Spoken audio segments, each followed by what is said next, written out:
आप सभी YouTube दर्शकों और श्रोताओं को डॉक्टर विनोद जैन का एक बार फिर से नमस्कार।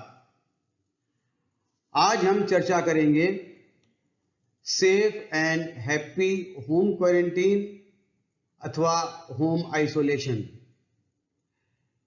ये टर्म आजकल बहुत कॉमन होता जा रहा है। जिस प्रकार से कोरोना से संक्रमित रोगियों की संख्या बढ़ती जा रही है,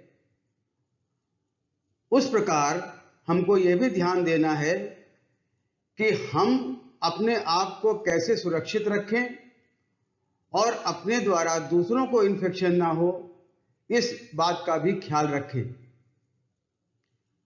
भारत सरकार ने 7 अप्रैल 2020 को होम आइसोलेशन की अवधारणा तैयार की थी और इसको लागू करने के लिए कहा था। कुछ राज्यों में इसको लागू भी किया जा चुका है। समय समय पर इन गाइडलाइंस में बदलाव किया गया और जिसकी चर्चा मैं आज करने जा रहा हूं, यह 2 जुलाई 2020 को भारत सरकार द्वारा उसके स्वास्थ्य एवं परिवार कल्याण मंत्रालय द्वारा दिशा निर्देश दिए गए हैं। उत्तर प्रदेश सरकार द्वारा भी 20 जुलाई 2020 को इसे अंगीकृत कर लिया गया है और लोगों से अपील की है कि वे होम आइसोलेशन की पद्धति को अपनाएं। यह होम क्वारंटाइन एवं होम आइसोलेशन क्या होता है, आइए इस विषय में जानते हैं। होम क्वारंटीन उन व्यक्तियों को किया जाता है जो बीमार नहीं होते हैं परंतु कोविड-19 के व्यक्ति से एक्सपोज्ड हैं अथवा उसके संपर्क में आ चुके हैं। उनको अलग करने की प्रक्रिया को होम क्वारंटीन कहते हैं। ऐसे व्यक्ति जिनमें कोविड-19 टेस्ट पॉजिटिव है, कोरोना का टेस्ट पॉजिटिव है, परंतु या तो वे लक्षण विहीन हैं अथवा उनमें बहुत मामूली लक्षण हैं, उनको भी घर पर रहने की सुविधा होम आइसोलेशन के रूप में दी जा सकती है। प्रश्न ये आता है कि हम ये क्वारंटीन या आइसोलेशन करते ही क्यों हैं? इसका सबसे बड़ा कारण है कि रोगी द्वारा अन्य लोगों को यह इन्फेक्शन न फैले, चाहे वे परिवार के हों, चाहे वे समाज के हों, तथा साथ ही जिसको क्वारंटीन या आइसोलेशन में रखा गया है उसके स्वास्थ्य की पूरी निगरानी रखी जाए जिससे उसके जीवन को कोई क्षति न पहुंचे। क्वारंटीन का समय विभिन्न पॉलिसीज के अंतर्गत बदलता रहता है, परंतु यह सामान्यतया 14 दिन का होता है, क्योंकि कोविड-19 का इंक्यूबेशन काल 14 दिन का है। अर्थात वायरस हमारे शरीर में प्रवेश करे और उसके लक्षण उत्पन्न हों, इस बीच के समय को इंक्यूबेशन पीरियड कहते हैं। इसलिए सामान्यतया ये 14 दिन के लिए क्वारंटीन किया जाता है। हम किसको क्वारंटीन करें? वो व्यक्ति जो कोविड-19 रोगी के संपर्क में आ चुका है और उसी घर में रहता है। मान लीजिए हमारे घर में परिवार में 4 लोग रहते हैं, हम सब साथ रहते हैं। उसमें किसी भी परिवार के सदस्य का कोरोना टेस्ट पॉजिटिव आता है तो बाकी के 3 परिवार के लोग क्वारंटीन होंगे। यदि हम में से कोई व्यक्ति किसी कोरोना रोगी के संपर्क में इस प्रकार से आता है जो फेस टू फेस कांटेक्ट हो और 1 मीटर से कम दूरी पर हो तथा वातावरण बंद हो, जैसे हम मीटिंग ले रहे हों या किसी एक हॉल में हो या हवाई यात्रा कर रहे हों और हमारे पास कोई कोरोना रोगी 1 मीटर से कम की दूरी पर आकर बैठ गया हो या हमारे पास खड़ा रहा हो, उनको क्वारंटीन करना चाहिए। यदि हमारे घर में या चिकित्सालय में ही कोरोना के रोगी के जो सीक्रेशंस होते हैं, चाहे वह मूत्र हो सकता है, चाहे उसके द्वारा बलगम हो सकता है या उल्टी हो सकती है, तो यदि हम उसको बगैर पीपीई किट पहनकर छूते हैं, नंगे हाथों से छू लेते हैं, तो भी हमको क्वारंटीन रहना होगा। क्वारंटीन रहते समय हम लोगों को क्या क्या करना चाहिए, भारत सरकार ने इसके लिए स्पष्ट दिशा निर्देश दिए हैं। जैसे ही हम चिकित्सालय में अपने आप को दिखाकर आए हैं और वहां से सलाह दी जाती है कि हम लोगों को क्वारंटीन रहना है, तो घर में आते ही पहला काम कि जाते ही अपना स्नान कर लें और अपने सारे वस्त्र बदल लें। इसके साथ ही हाथों की स्वच्छता पर विशेष ध्यान रखें। उनको साबुन पानी से 40 से 60 सेकंड तक बार बार धोएं या सैनिटाइजर का प्रयोग कर सकते हैं। जब भी क्वारंटीन में रहें तो ऐसे कमरे में रहें जो सिंगल रूम हो, यानी कि आपके अलावा अन्य कोई व्यक्ति वहां न रहता हो तथा आपका वॉशरूम अटैच्ड हो। उस वॉशरूम का प्रयोग भी अन्य लोग न करें। आपको अपना जितना भी मूवमेंट है अपने कमरे तक ही सीमित करना है और साथ में यदि आपके कमरे में कोई व्यक्ति खाना देने अथवा आ रहा है किसी भी औषधि के लिए या अन्य कार्य के लिए, तो उससे एक सामाजिक दूरी जो 6 फीट की है वो बनाकर रखनी है। लगातार क्वारंटीन अवधि में ट्रिपल लेयर सर्जिकल मास्क पहनना है और इस मास्क को हर 6 से 8 घंटे के बाद अथवा जब भी यह गीला हो जाए इसको बदल देना है। इस मास्क को दोबारा इस्तेमाल करने का लालच नहीं करना है। चाहे वो केयर गिवर हो, चाहे वो क्वारंटीन रहने वाला व्यक्ति हो, वो जब भी अपना मास्क उतारेगा या उतारेगी, उस मास्क को सबसे पहले 1% सोडियम हाइपोक्लोराइड सॉल्यूशन में डिसइंफेक्ट करेगा। अगर सोडियम हाइपोक्लोराइड सॉल्यूशन नहीं है तो जो हाउस होल्ड ब्लीच है उसका 5% घोल बना लेगा और उसमें उसको आधे घंटे तक डुबोएगा। उसके बाद उसका डिस्पोजल करेगा। भारत सरकार द्वारा यह दिशा निर्देश दिया गया है कि उसको या तो जलाएं अथवा जमीन में गाड़ें। इन चीजों का विशेष ख्याल करना है। हमको इसको म्युनिसिपैलिटी के कचरे वाले डस्टबिन में नहीं डालना है। जो व्यक्ति होम क्वारंटीन में हैं, उनको स्टैंडर्ड हाइजीन प्रैक्टिसेस यानी कि अपने हाथों की स्वच्छता, मास्क पहनना, एक उचित दूरी, इन सब बातों का विशेष रूप से ख्याल करना है। साथ ही जब भी उनको खांसी या छींक आए तो वे इस बात का ख्याल रखें कि मास्क के अंदर ही खांसें अथवा छींकें और यदि किसी वजह से उनका मास्क उतरा हुआ है तो वो हाथ पे न खांसें, वे कोहनी मोड़कर खांसें और उसके बाद अपने हाथों को भली भांति साफ करें। क्वारंटीन की अवधि में जो अपने कपड़े निकलते हैं रोज, उनको रोज बदलना है और उनको अलग से धोने के लिए देना है। उन कपड़ों को परिवार के अन्य व्यक्तियों के कपड़ों के साथ मिक्स नहीं करना है। ज्यादा अच्छा होगा कि यदि क्वारंटीन रहने वाला व्यक्ति समर्थ है तो अपने कपड़े वो स्वयं ही साफ करे। क्वारंटीन की अवधि में लगातार पानी या स्वस्थ पेय पदार्थ पीते रहना है, जिसमें दाल का पानी हो सकता है, फल का रस हो सकता है या अन्य कोई पेय पदार्थ जो आपके लिए स्वास्थ्यवर्धक हो।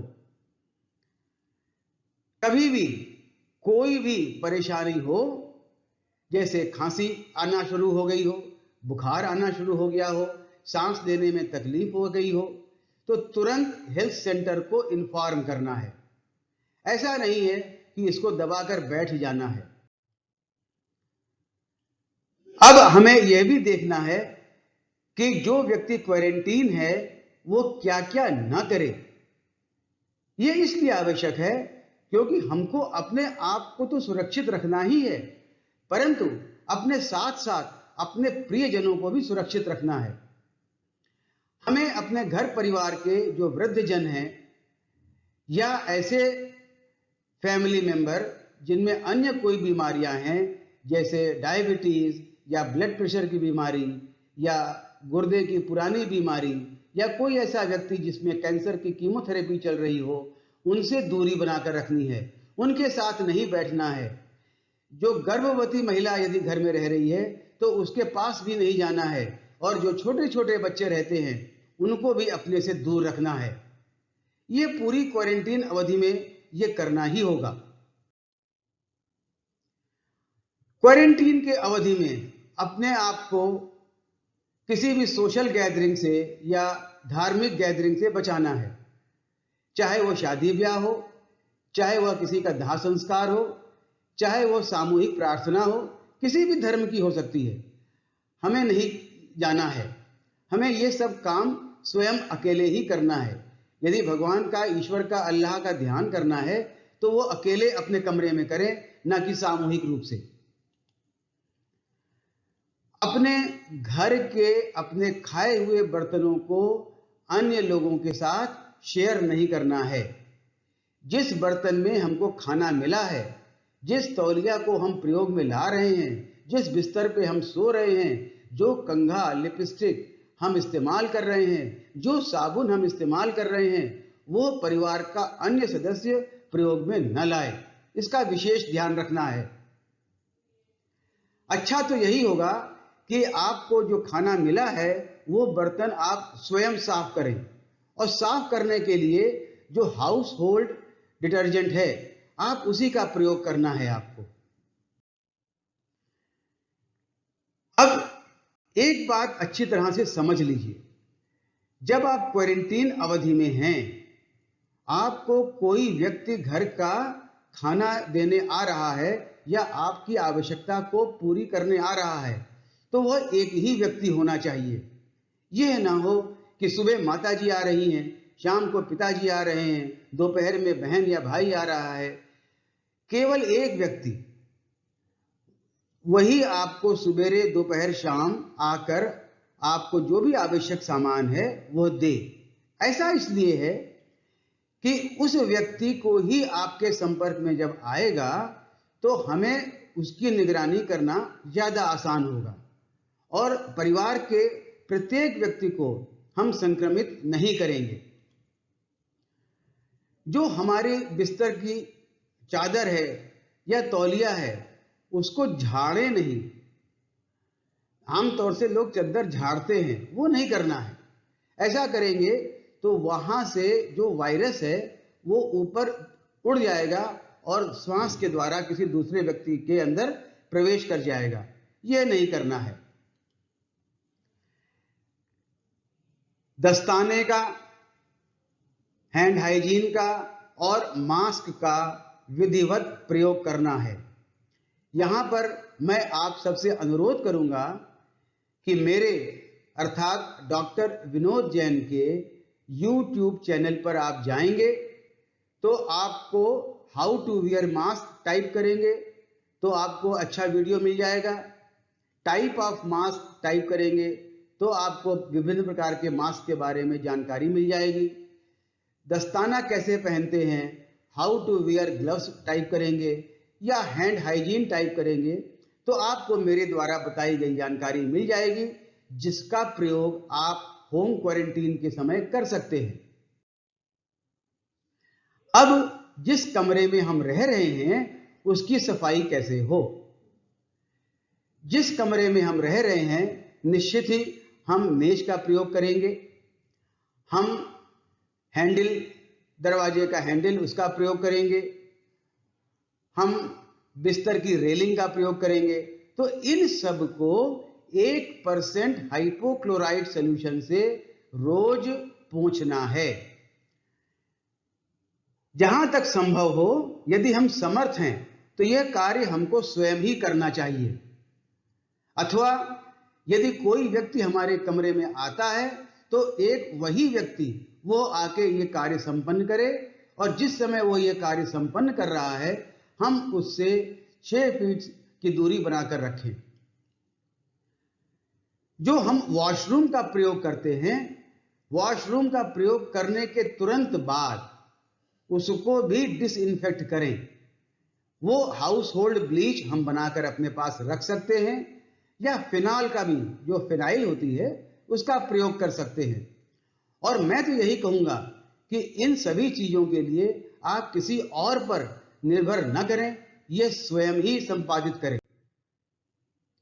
अपने कपड़े खुद धोएं, अलग धोएं, जो घर का कॉमन डिटर्जेंट है उसी में धोएं और उसको धूप में सूखने के लिए डाल दें। कम से कम उसमें 4 से 5 घंटे की धूप लगनी चाहिए। धूप की अल्ट्रावायलेट किरणों से उसके कपड़े के अंदर रहने वाला वायरस मर जाता है। अब हम बात करते हैं होम आइसोलेशन की। जैसा मैं पहले भी बता चुका हूं कि यदि हम में से कोई व्यक्ति कोरोना टेस्ट में पॉजिटिव आता है परंतु उसमें या तो कोई लक्षण नहीं होते अथवा बहुत मामूली लक्षण होते हैं, उनको भी अब भारत सरकार द्वारा और वर्तमान में उत्तर प्रदेश सरकार द्वारा भी होम आइसोलेशन की सुविधा दे दी गई है। आइए ये होम आइसोलेशन क्या होता है और इस दौरान हम लोग क्या क्या करें इसको भी जानते हैं। कौन कौन से व्यक्ति होम आइसोलेशन के पात्र हैं।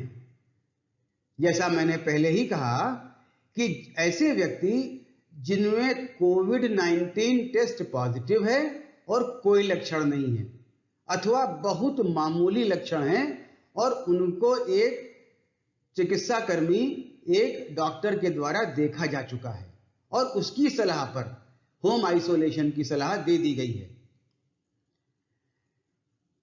साथ में यह भी देखना होगा कि हमारे घर में होम आइसोलेशन की सुविधा है अथवा नहीं, हमारे पास अलग से रहने का कमरा है अथवा नहीं, और उसमें अटैच्ड टॉयलेट है अथवा नहीं। हमारे घर में एक ऐसा व्यक्ति होना चाहिए जो हमारी केयर करे।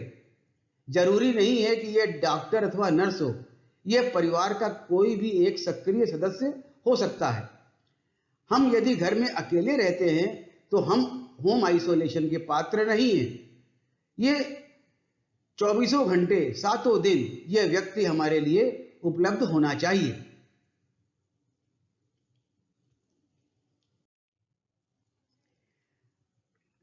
पेशेंट को एक एग्रीमेंट फॉर्म दिया जाता है।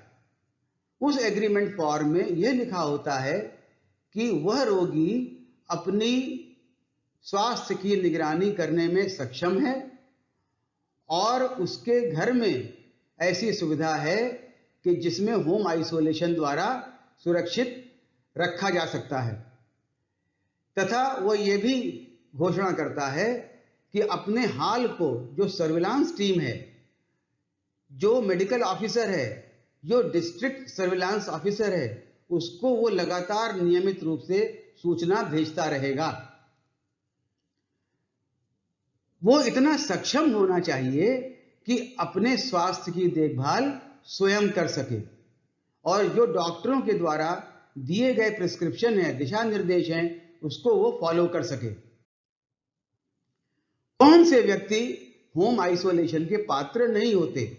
ऐसे व्यक्ति जिनमें फीवर आ रहा है या जिनमें थोड़ा मध्यम अथवा तीव्र लक्षण हैं, वो चिकित्सालय में ही रहेंगे, वो होम आइसोलेशन में नहीं रहेंगे।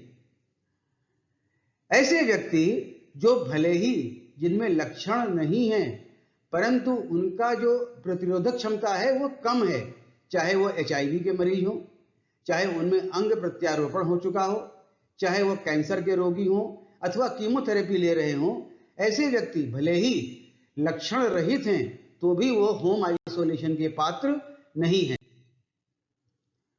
होम आइसोलेशन में भी लगभग वही चीजें हैं जो क्वारंटीन में बताई। उनके कमरे में ही उनको खाना पहुंचाना है और वो भी एक ही व्यक्ति को उनके कमरे में आने की सुविधा दी जाती है। वे सारी गाइडलाइंस जो मैंने अभी चर्चा की होम क्वारंटीन के समय, वे सभी गाइडलाइंस को उनको फॉलो करना है, चाहे वो हाथों की स्वच्छता हो, चाहे वो मास्क पहनने की प्रक्रिया हो, चाहे वो सामाजिक दूरी हो, चाहे वो खांसने अथवा छींकने की प्रक्रिया हो, चाहे वो साफ सफाई हो, वे सारी चीजें उनको फॉलो करनी है, और चाहे वो दस्ताने पहनने की प्रक्रिया हो। जो हमारा केयर गिवर है वो चिकित्सालय से बराबर संपर्क में रहना चाहिए और उस केयर गिवर को हमारे यानी कि रोगी के हाल के बारे में समस्त जानकारी नियमित रूप से देनी है। जो व्यक्ति होम आइसोलेशन में है उसको आरोग्य सेतु डाउनलोड करना है।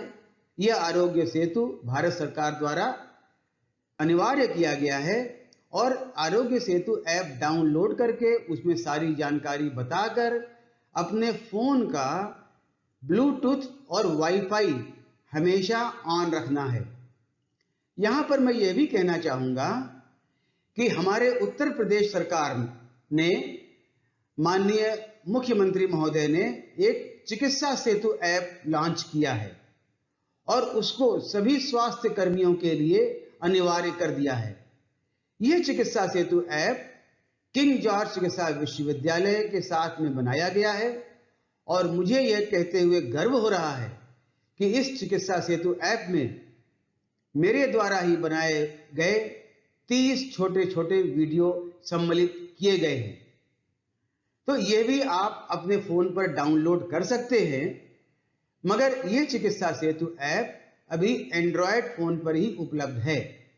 इनमें भी उस वीडियो में आपको मास्क पहनने और उतारने की, ग्लव्स पहनने और उतारने की, अपने हाथों को स्वच्छ रखने की या अन्य सावधानियां लेने के लिए सूक्ष्म में बताया गया है। अब होम आइसोलेशन हर व्यक्ति को नहीं दिया जा सकता, इसमें भी बहुत सावधानी बरतने की आवश्यकता है। वो व्यक्ति जो 60 वर्ष से अधिक आयु के हैं, उनमें कोई लक्षण नहीं है, वो कोविड-19 टेस्ट पॉजिटिव हैं, परंतु उनमें अन्य बीमारियां हैं, जैसे उच्च रक्तचाप अथवा ब्लड प्रेशर, पुरानी फेफड़े की बीमारी, लिवर की बीमारी, गुर्दे की बीमारी, या उनको पैरालिसिस हो चुकी है, डायबिटीज है, या उनको दिल की कोई अन्य बीमारी है, हार्ट अटैक पड़ चुका है। ऐसे रोगियों को जो हमारा मेडिकल ऑफिसर है वो देखेगा, ध्यान से परीक्षण करेगा और यदि वो उपयुक्त समझेगा तभी होम आइसोलेशन की इजाजत देगा, अन्यथा उनको चिकित्सालय में ही रहना पड़ेगा।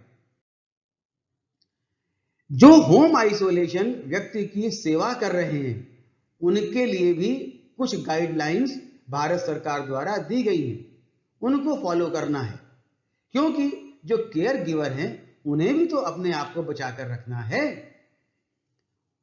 उन व्यक्तियों को भी वे सारे स्टैंडर्ड प्रिकॉशन जो बताए वो फॉलो करने हैं और साथ में उनको हाइड्रोक्सी क्लोरोक्विन बचाव के रूप में लेना है।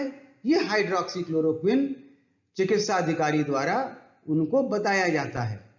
आपकी जानकारी के लिए बता दूं कि हाइड्रोक्सीक्लोरोक्विन 15 वर्ष से ऊपर की आयु के लोगों का ही सेवन करना चाहिए। सामान्यतया ये पहले दिन 400 मिलीग्राम दिन में 2 बार दी जाती है और उसके बाद सप्ताह में 1 बार 3 सप्ताह तक अथवा 7 सप्ताह तक आवश्यकता अनुसार दी जाती है। इसका निर्धारण आपका चिकित्सा अधिकारी ही करेगा और चिकित्सा अधिकारी यह भी देखेगा कि कहीं आपको कोई दिल की बीमारी तो नहीं है, क्योंकि यदि किसी व्यक्ति को दिल की बीमारी होती है या उस व्यक्ति की उम्र 40 वर्ष से अधिक होती है तो उसका एक कार्डियोग्राम कराया जाता है, तब हाइड्रोक्सीक्लोरोक्विन दी जाती है।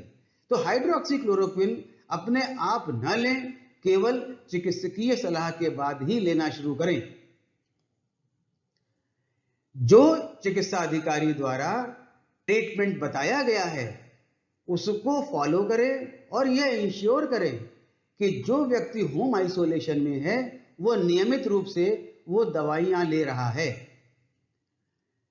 वो व्यक्ति अपने आप को स्वयं देखभाल कर रहा है, चाहे वो उसकी ऑक्सीजन की सैचुरेशन हो, चाहे वो उसकी नाड़ी हो, चाहे वो उसका फीवर हो। इसका अर्थ यह हुआ कि होम आइसोलेशन के समय उस व्यक्ति के पास पल्स ऑक्सीमीटर होना चाहिए, उस व्यक्ति के पास एक थर्मामीटर डिजिटल होना चाहिए, जिससे वह सुबेरे शाम या आवश्यकता पड़ने पर अपनी पल्स रेट, अपना ऑक्सीजन सैचुरेशन और अपना फीवर देख ले और उसको चिकित्सा अधिकारी को या संबंधित अधिकारी को नियम से सुबेरे शाम अवगत कराए। प्रश्न ये उठता है कि जब हम होम आइसोलेशन में हैं तो हमारे अंदर क्या लक्षण उत्पन्न हो कि हम तुरंत चिकित्सालय से संपर्क करें और चिकित्सालय में भर्ती के लिए चले जाएं। यदि आइसोलेशन के दौरान सांस लेने में कठिनाई हो रही है या पल्स ऑक्सीमीटर के द्वारा देखे जाने पर बिना ऑक्सीजन के जो SpO2 है यानी कि जो ऑक्सीजन की सांद्रता है वो 95% से कम हो, हमारी छाती में लगातार दर्द उत्पन्न हो जाए या सीने पर दबाव मालूम दे, एक गफलत की अवस्था आने लगे, भूलने की अवस्था होने लगे या सोते ही रहें, कोई जगाने आए भी जोर से आवाज देकर जगाए तो जगने में कठिनाई हो, आवाज हमारी स्लर हो जाए यानी कि लड़खड़ाने लगे, झटके आने लगे, हमारे किसी हाथ या पैर में सुन्नपन मालूम देने लगे या चेहरे पर सुन्नपन मालूम देने लगे, कोई भी इनमें से लक्षण इस व्यक्ति में उत्पन्न होते हैं तो तुरंत चिकित्सकीय परामर्श लेना है। बहुत जरूरी है कि यदि हमारा होंठ या नाखून नीला पड़ रहा है, इसे हम लोग साइनोसिस बोलते हैं, यह ऑक्सीजन की कमी के कारण होता है। अगर ऐसा भगवान न करे हो रहा हो तो तुरंत चिकित्सालय से संपर्क करके वहां पर पहुंचना है और जब तक चिकित्सालय में नहीं पहुंच रहे हैं तब तक गहरी गहरी सांस लेना है, जिससे वायुमंडल की ऑक्सीजन हमारे अंदर प्रवेश हो और हमारा नीलापन कम हो जाए। अब प्रश्न ये आता है कि ये होम आइसोलेशन कब समाप्त किया जाए। यदि हमारे अंदर कोई सिम्टम या कोई लक्षण उत्पन्न नहीं हुए हैं तो हम ये 10 दिन में अपना होम आइसोलेशन समाप्त कर सकते हैं, वो भी चिकित्सकीय परामर्श से। ये जरूरी है कि इन 10 दिनों में से अंतिम 3 दिन हमें कोई भी बुखार न आया हो, तो चिकित्सकीय परामर्श से ये होम आइसोलेशन समाप्त किया जा सकता है। परंतु होम आइसोलेशन समाप्त करने के बाद भी जो व्यक्ति होम आइसोलेशन में है उसको 7 दिन अपने आप को क्वारंटीन रखना है, यानी कि उसके ऊपर अभी वे सारी चीजें लागू होंगी जो अलग रहने के लिए पहले लागू थी। हाँ, उसकी औषधियों में कमी हो सकती है। होम आइसोलेशन की अवधि पूरी होने के बाद यदि कोई लक्षण उत्पन्न नहीं होते हैं, हमें चिकित्सालय जाने की आवश्यकता नहीं पड़ती है, तो किसी भी टेस्टिंग की आवश्यकता नहीं है। अभी भारत सरकार द्वारा और उत्तर प्रदेश सरकार द्वारा यही दिशा निर्देश हैं। यहां मैं आपको यह बता सकता हूं कि यह दिशा निर्देश आने वाले समय में बदल भी सकते हैं, तो हमें जागरूक रहना है। ऐसा नहीं है कि मेरे द्वारा बताई गई हुई सारी बात जो आज है वो कल भी वही रहेगी। हमें जागरूक रहना है, बराबर टीवी के माध्यम से, अखबार के माध्यम से या इंटरनेट में जो हमारी प्रामाणिक वेबसाइट हैं उनके माध्यम से ये पता करते रहना है कि क्या कोई गाइडलाइन में बदलाव तो नहीं आया है। यदि बदलाव आया है तो उसी के अनुसार हमको कार्य करना है। अब 14 दिन या 17 दिन आप परिवार से अलग हैं, एक कमरे में हैं, तो आपके अंदर डिप्रेशन आ सकता है। ये डिप्रेशन नहीं आना चाहिए, आपको उसमें खुश रहना चाहिए। आपको अपनी इम्यून पावर बढ़ाने के लिए कसरत, प्राणायाम, योगासन, ध्यान, इन सबको करना है। इम्यूनिटी बूस्टर अगर आप टाइप करेंगे बूस्टिंग योर इम्यूनिटी और हमारे चैनल पर जाएंगे तो वहां पर आपको बहुत छोटी छोटी चीजें मिलेंगी जिनको आप अपनाकर अपनी रोग प्रतिरोधक क्षमता बढ़ा सकते हैं, तो उनको आपको अपनाना है। प्रसन्न रहने के लिए आप म्यूजिक सुनिए या म्यूजिक बजाइए। आप डांस कर सकते हैं अपने कमरे में, टीवी चलाकर जुम्बा कर सकते हैं, गाना सुनाकर डांस कर सकते हैं, अच्छी अच्छी पुस्तकें पढ़ सकते हैं, कोई ग्रंथ धार्मिक पढ़ सकते हैं। आपके अंदर लिखने की लेखन क्षमता है तो वो लिख सकते हैं। कोई इंडोर गेम्स हैं, ऑनलाइन गेम्स हैं, वो खेल सकते हैं। आप इस बात से विदित होंगे कि बहुत अच्छी अच्छी किताबें जेल में लिखी गई हैं, तो इससे अच्छी जेल क्या हो सकती है। जब आपको समय पर खाना मिल रहा है, आराम से सोने को मिल रहा है, आपको कोई परेशान नहीं कर रहा है, तो आप अपनी लेखन शैली से अच्छी अच्छी पुस्तकें लिखें। कौन जाने आपके द्वारा लिखी हुई पुस्तक कल को एक बेस्ट सेलर के रूप में प्रकाशित हो सकती है। आप सोशल प्लेटफॉर्म को, फेसबुक को, व्हाट्सएप को, अपने मोबाइल को या टीवी को ऐसे प्रयोग करें कि आप सकारात्मक व्यक्तियों से संपर्क साधें। ऐसे रिश्तेदारों से जो दूर आपके रहते हैं, आपके शुभचिंतक हैं, उनसे बातें करें, उनके बारे में अपने अनुभव साझा करें, आपको अच्छा लगेगा। ऐसे टीवी प्रोग्राम देखें जिनसे आपका मनोरंजन होता है। ऐसी मूवी देखें जो इंस्पिरेशनल हो, आपको खुश रखती हो। ये सब आप ये समझें कि आपके लिए अवसर है अपनी रचनात्मक क्षमता को निखारने का, उभारने का। पेंटिंग करें।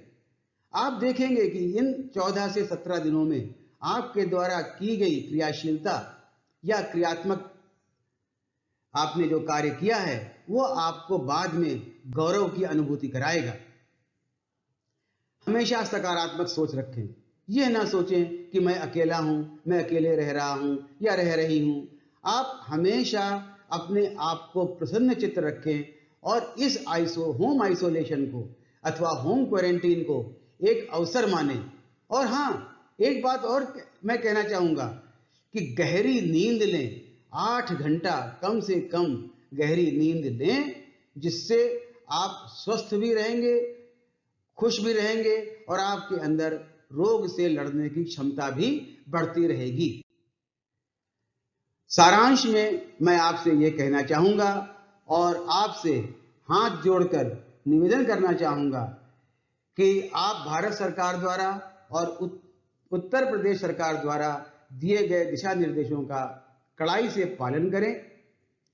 अपने अंदर की प्रतिभा को पहचानें उनको निखारें और अपने इस पीरियड को एक मीनिंगफुल पीरियड करार दें।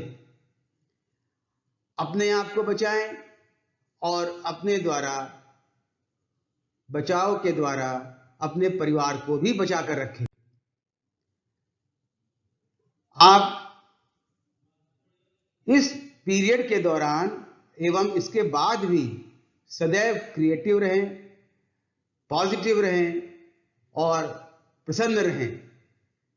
इस क्वारंटीन या आइसोलेशन पीरियड को एक अवसर माने स्वयं को प्रसन्न रखने का और दूसरों को प्रसन्न रखने का। आपने मेरी बातें सुनी, उसके लिए बहुत बहुत धन्यवाद। आपको एक और भी निवेदन करना है कि आप मेरा यह चैनल सब्सक्राइब करें, इसको देखें, पसंद करें और इसको शेयर करें, जिससे आपके अन्य दोस्तों को भी इसका लाभ पहुंच सके। एक बार पुनः डॉक्टर विनोद जैन का आप सभी YouTube दर्शकों और श्रोताओं को प्यार भरा नमस्कार। अगले शनिवार को हम लोग एक अन्य विषय पर फिर उपस्थित होंगे, आपसे चर्चा करेंगे। धन्यवाद।